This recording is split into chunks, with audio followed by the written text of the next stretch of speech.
प्यारे दोस्तों, यह डिक्टेशन 400 शब्द की 80 शब्द प्रति मिनट की गति से बोली जाएगी। रेडी स्टार्ट करते ही डिक्टेशन शुरू हो जाएगी। Ready start.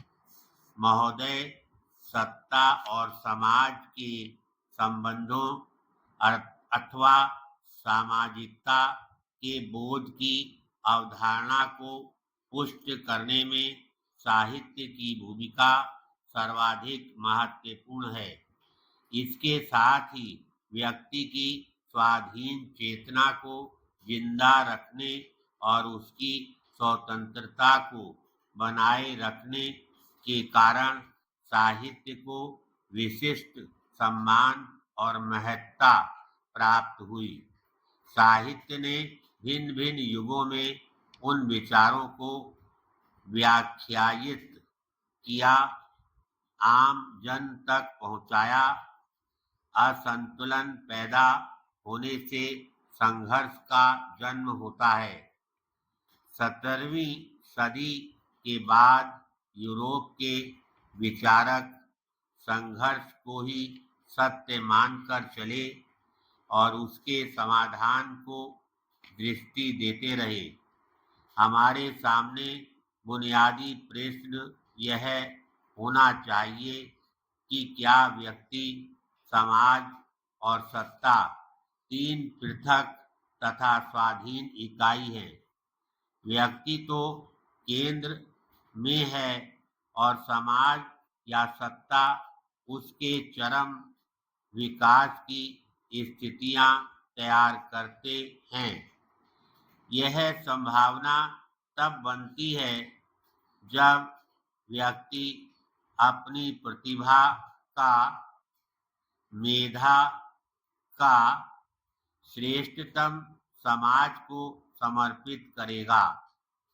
समाज व्यक्ति से शक्ति लेता है और व्यक्ति की क्षमता के विकास की जमीन तैयार करता चलता है। पैराग्राफ। व्यक्ति भी समाज की छाया में रहकर न केवल सुरक्षित महसूस करता है बल्कि अपने सर्वांगीण विकास की संभावनाएं भी पाता है। समाज व्यक्ति का विस्तार है, तब दोनों के बीच असंतुलन का प्रश्न क्यों खड़ा होना चाहिए। दोनों मर्यादित रहें तो सत्ता मात्र एक व्यवस्था है जिसका अस्तित्व समाज की स्वीकृति पर निर्भर है। साहित्य ने समन्वय की संभावनाओं को तलाश किया है। मैं यह मानता रहा हूँ कि साहित्य परिवर्तन का सूत्र देता है, समाज उस सूत्र का मंथन करता है। यह मंथन बहुत जरूरी है। आज बहस या संवाद एक परंपरा है, लेकिन समाज की व्यापक भागीदारी ना हो पाने के कारण सारी बहसें अखबारी सुर्खियों तक सीमित हैं और कोई सार्थक परिणाम नहीं निकल पा रहे। समाज का साहित्य से इस तरह कटना हमारे लिए चिंता का विषय होना चाहिए। जब साहित्य अपनी सांस्कृतिक धारा से कट जाता है तो यह अपेक्षा करना कि समाज उससे जुड़ा रहेगा भ्रांति से ज्यादा कुछ नहीं। अपने मौलिक आधारों पर खड़े रहकर ही मस्तिष्क के रोशनदान खुले रखे जा सकते हैं।